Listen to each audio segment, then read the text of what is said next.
Okay, so today we pick up in the fourth chapter of Shaar Bitachon, and he tells us how do we live a life with Bitachon as it relates to our health. V'chein nomar be'inyan habrios v'acholi. The same thing is true. The same thing is true in regarding to health and illness. Ki al adam live toach v'bor bazeh.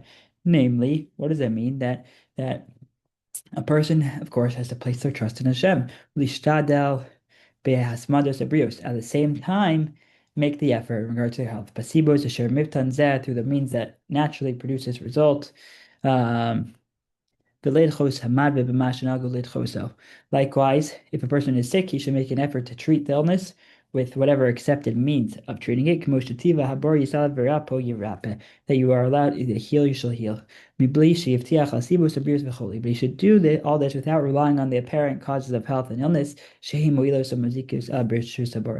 Because they can only help or they can only harm him with Hashem's permission. And he quotes psukim to express this idea, which is again the theme so far of this chapter of doing your own part, but at the same time recognizing it comes from God. He will, if you rely on Hashem, He will heal you of the illness without medical means. He may even heal such a person through something which actually might even naturally might be harmful to them. As you know, he tells the story of Elisha who gets healed from his bad water. Where Elisha, on instruction of Hashem, he cured their sickness through salt. Similarly, Hashem was able to make this cure with Moshe in the Midbar when the nation they were thirsty in Mara. So Hashem showed Moshe a tree. He threw it into the water, and the water became sweet. So we see Hashem could cure. He could make things better with whatever means.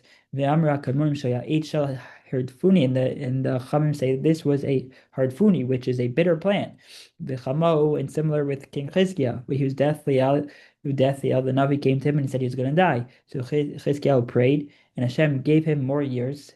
And he instructed Chizkiah's men how to heal them. How did he heal them? Yisu develas teinim v'yirmechir. He let them take a cake of figs and smear it on him, and then he's going to heal. So that was on the ailment that made Chizkiah sick, and the instructions were to cover with figs, even though that's normally not good for your skin. So the point is that Hashem could heal with whatever means. Also, he gives another example from King Asa. He relied on doctors and abandoned his reliance on Hashem. And he got in trouble for this. He was admonished for it. And so we see that it's not enough. It's not enough to just, meaning it's the same theme.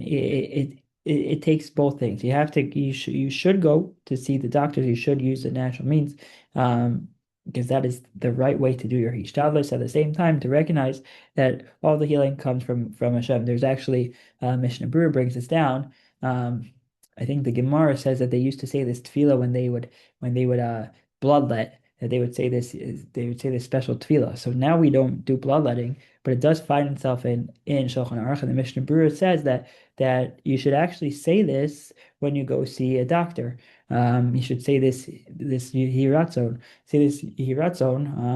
to recognize and understand that, yeah, I'm taking my ishtadlus, and the doctor who I'm with can certainly help me, and the medicine that exists is there to help me. But to recognize that ultimately it's God who's providing that healing, and God can heal through whatever means necessary. Okay, everyone have a amazing Shabbos. We will continue next week. Thank you, Rowie. Thank you. Thank you.